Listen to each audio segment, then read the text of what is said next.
I definitely think 2024 is going to be the year of regulation for Mm. AI and specifically AI within the higher education context.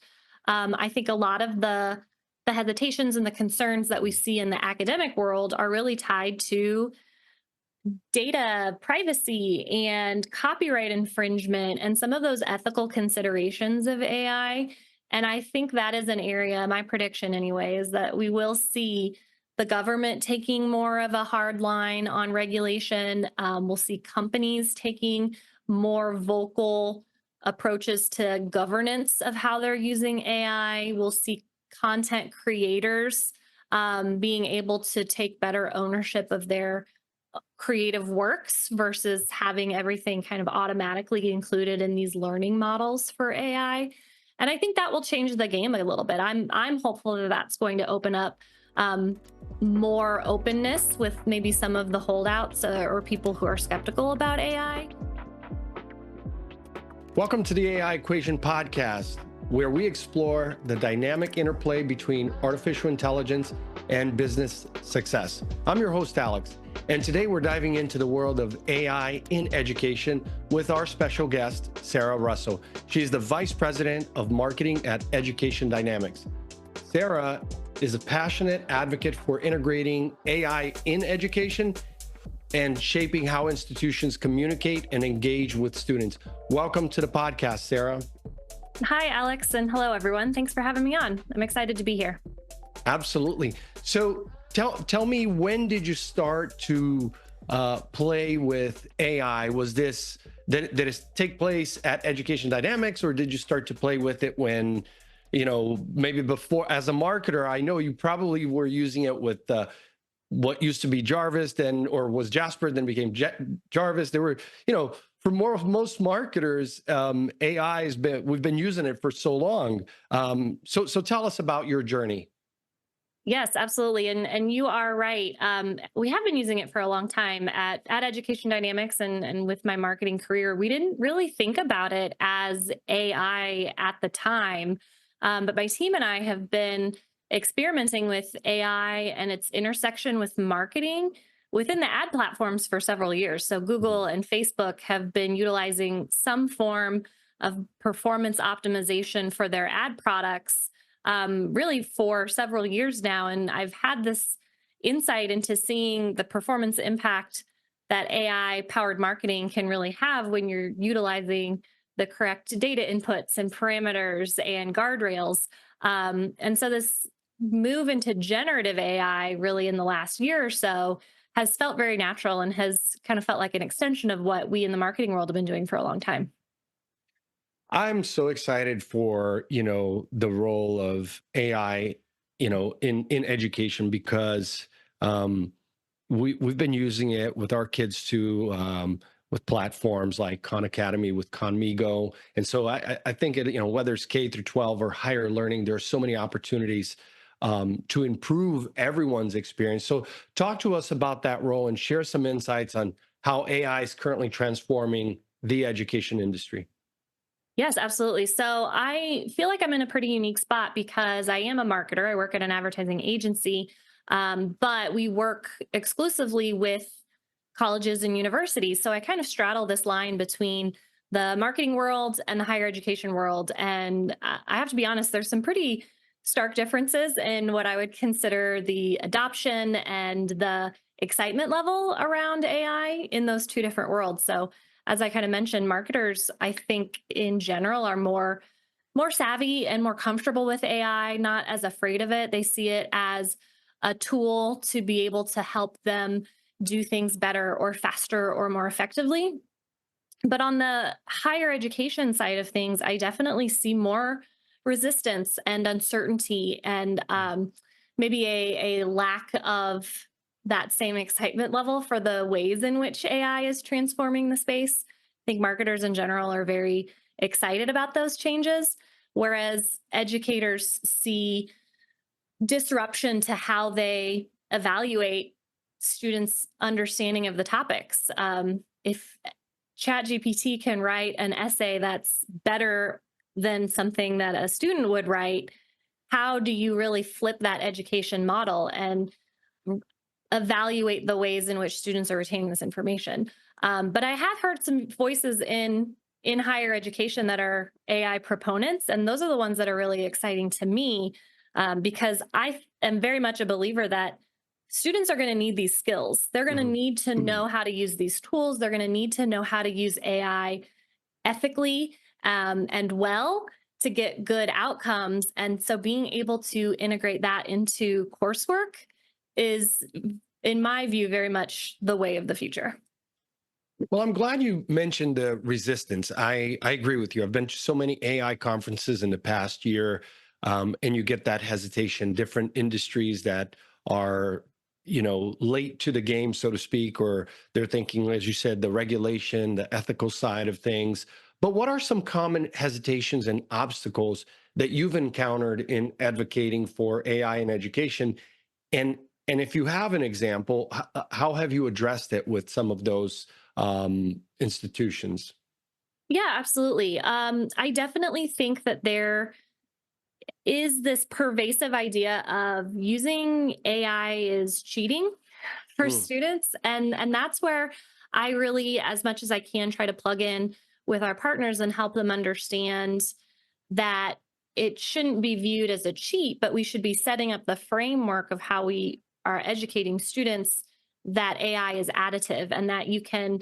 A really great example that I've heard is actually asking your students to have AI critique their work, mm. critique this as if you were Albert Einstein, or critique this as if you were Virginia Woolf, if it's a creative writing course.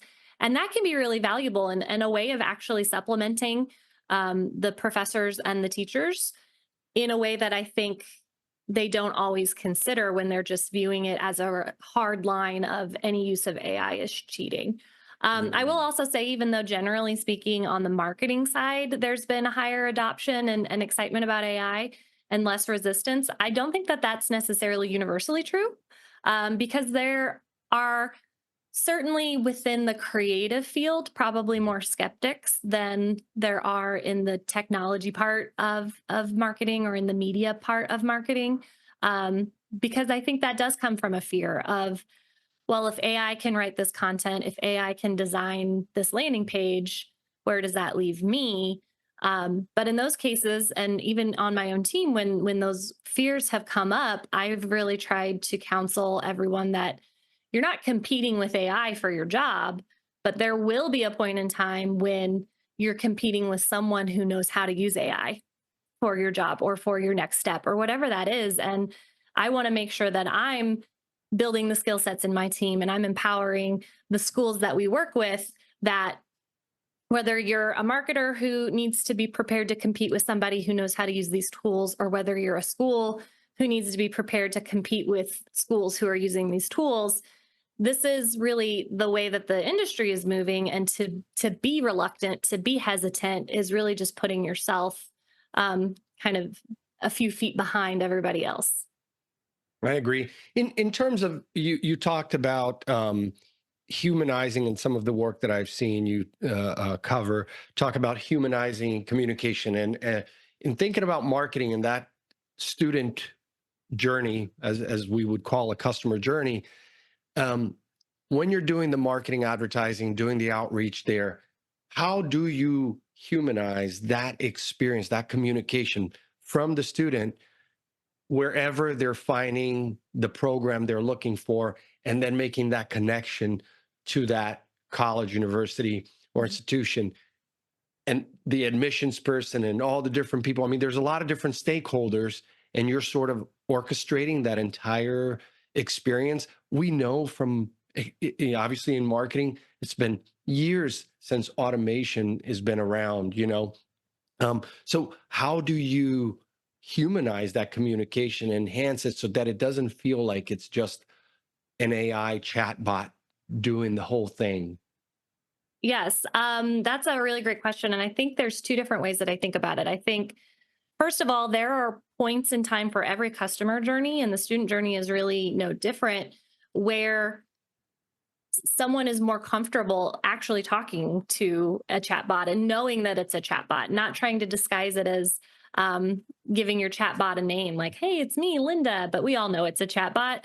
Um, there's actually points in time where that interaction is expected and supported. And I think that that is something that Amazon does really well. I always use Amazon as an example of who's doing that well. Anytime I have a return, I don't necessarily want to talk to a human person and give them a whole rigmarole. I just, here's my return and will you take it? And they say yes. And then I drop it off at the store. And like that type of interaction that's more transactional can actually be really additive with AI. So applying that to the student journey, really recognizing those points in time, whether it's when someone's on a website and trying to find specific information, or they want to know something really transactional like the start date of a program, I would say it's okay to lean into the more robotic aspects of that in that Mhm. instance. However, along the student journey, there are other times where that type of interaction doesn't cut it, and that would seem really cold and not as humanized. So, being able to recognize those points of the student journey where you need to plug in a more humanized version, or you actually need to plug in a human is a really important thing to be able to differentiate. And then I also think it's really important as the kind of the second way I would approach this is how do we really utilize AI as our first draft and then plug in the humans I like later that. down to add in the things that AI doesn't do as well. So if, especially when we're talking about higher education, there's always the fear of the sea of sameness. Um, every school is kind of talking about the same thing in different ways. And Right. if they're all using AI to talk about really similar programs and similar value props, then are we going to just have this muck of the same thing that was written by a chatbot and it's not bringing any value to students? So the human element is still so critical in leveraging AI for efficiency, but taking that first draft and really making it specific to a school or a program or a point in the consumer journey. In terms of the going beyond that communication down the path of the student journey there, when you're thinking about using AI in the enrollment process, can you elaborate on the benefits, maybe benefits and challenges Mhm. um, in integrating AI in the enrollment process? So this is now they're in the application side of, and I'm saying this even thinking about um, my nephew who started college this year. I was really intrigued to see what the process was with different colleges, and there's no one standard way of doing it. And I agree with you that some colleges stand out from others in the way that they do the whole process. But in using AI in that enrollment process, how much involvement do you have with the schools? Are you helping them? What kind of benefits or challenges do you see? Yeah, so at Education Dynamics, in addition to our marketing functions, we do have enrollment management support. And so some of our partnerships, we do both. Some we do Oh, well. marketing, some we do enrollment. So we've seen a couple of different ways that this can go and ways that we can plug in. But I think the most successful way to integrate AI into that enrollment process is to be winning at responsiveness. So often we see that if a student is reaching out to a couple of different schools, they're considering a few different schools, the one that is the most responsive to them and meets them where they are the best is the one that they will end up feeling the most connection with and that is the best fit for them. So being able to rely on AI for that speed and interaction, being able to contact them, being responsive to them, even if they're reaching out in the middle of the night or whatever their schedule allows, can be a really great way to leverage AI in that environment in a way that you couldn't do if you were entirely human dependent. And then again, it's really about that humanization of the process. So even if AI is responding to prospective students' questions or concerns at off hours, there's also the understanding of when do I plug in a human? When is this need? Does this need to be a one-to-one conversation? And leveraging your human capital for that purpose. So I think that's where we see Mm. the best integration of AI and humans is filling in those administrative tasks or those off hours tasks with AI, and then having humans support when the conversation needs to be more engaging, more one to one, more emotional.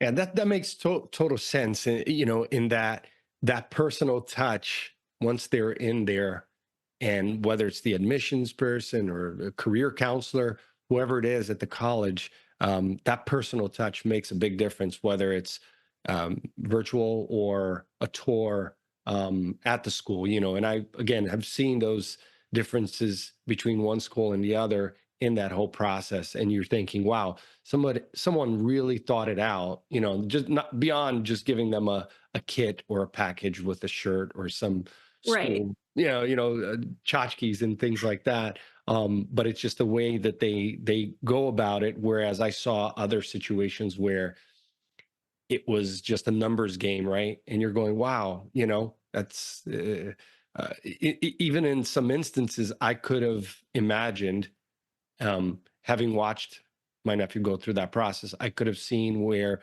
there were opportunities for actually AI to enhance the process. But because the school wasn't using AI at all, and didn't have that special, like, personal touch, Mhm. kind of just left you feeling like, all right, it just, Right. it's a business. And yeah, and that filters down. Like students can sense that. They can sense when they're just a number or a cog in a machine, or they don't feel like they're uniquely important to that individual enrollment counselor or whoever that is. Like that comes across pretty clearly. So that is, I don't know if a danger or at least a consideration if you are using AI, that you are humanizing it where you can. So to your point, it's additive. It's bringing value to the conversation with that student, and it doesn't make them feel like they aren't important, or it's not important to the school what happens with them. Now, in terms of, like, big picture, the future of AI in education, again, things are moving so fast. So the future is tomorrow, right? In AI, what are some of maybe the trends or predictions that you have in terms of student engagement and learning outcomes, Mhm. that you're seeing from the universities? I definitely think 2024 is going to be the year of regulation for Mm. AI, and specifically AI within the higher education context. I think a lot of the hesitations and the concerns that we see in the academic world are really tied to data privacy and copyright infringement and some of those ethical considerations of AI. And I think that is an area, my prediction anyway, is that we will see the government taking more of a hard line on regulation. We'll see companies taking more vocal approaches to governance of how they're using AI. We'll see content creators being able to take better ownership of their creative works versus having everything kind of automatically included in these learning models for AI. And I think that will change the game a little bit. I'm hopeful that that's going to open up um, more openness with maybe some of the holdouts, or people who are skeptical about AI, if they feel like it's more controlled and more regulated. But I also hope that it doesn't go so far that I think the danger of regulation is that it stifles the innovation and the Hmm. speed at which we are seeing improvements in these AI tools. So my hope, my Pollyanna vision is that we see a nice balance there of regulation and making people feel that this is safe and something that they are comfortable with without stifling any of the innovation of the AI creators. That's great. I think one innovation that's really been around for quite a while, even before AI exploded last year, um, kind of hand in hand with marketing automation, email marketing, was the ability to deploy chat. Right.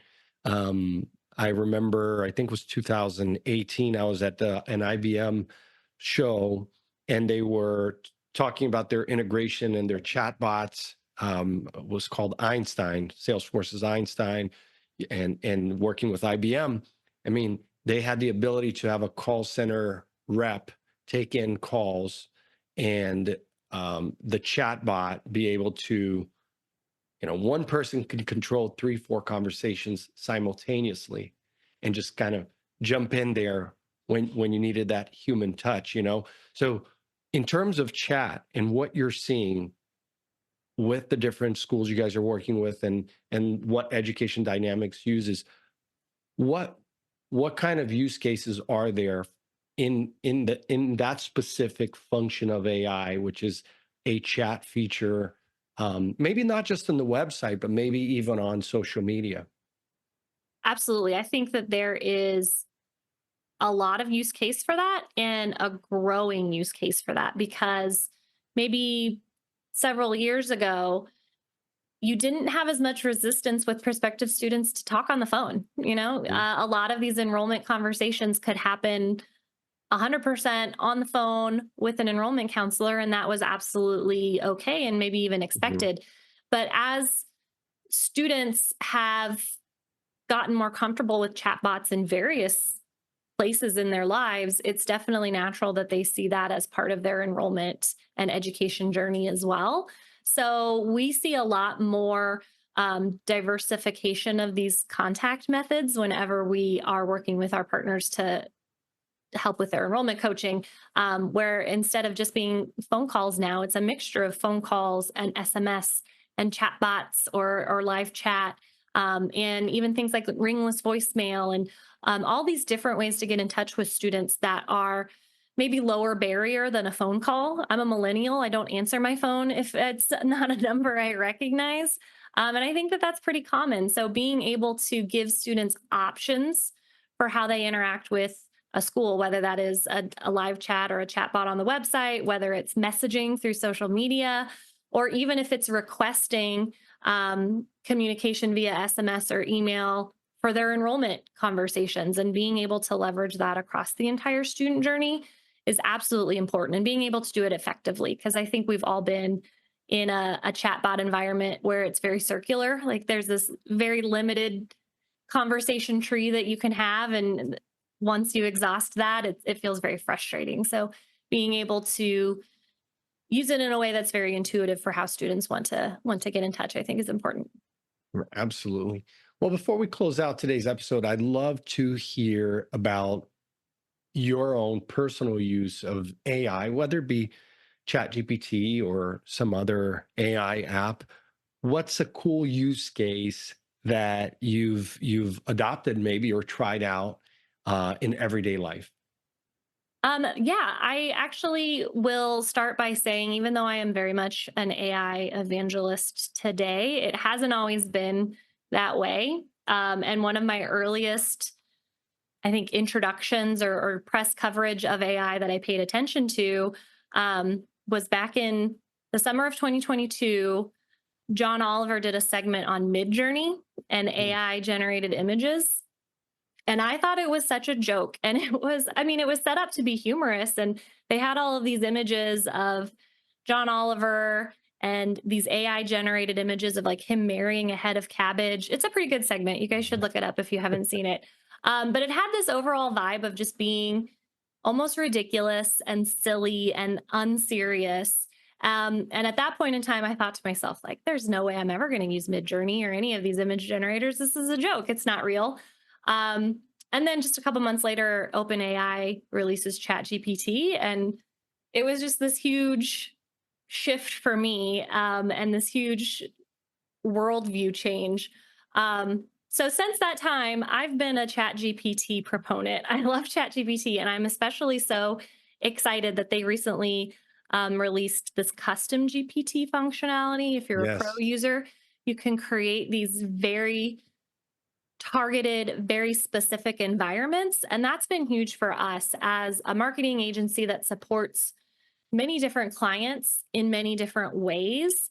Being able to create almost these enclosed environments for individual clients, whether that is for content generation, or even being able to brainstorm ideas and ways that we can iterate on their marketing strategy or solve a complex problem that is specific to them. You can train this model in a really targeted way for a specific client. That's been something that's so exciting for us that we've started playing with. And one of my favorite things is really taking that chat GPT functionality. It's very easy to use, but you're creating this custom chatbot for an individual client or circumstance. I'm a big fan of that. Awesome. Well, Sarah, thanks again for your incredible insights on the role of AI in education.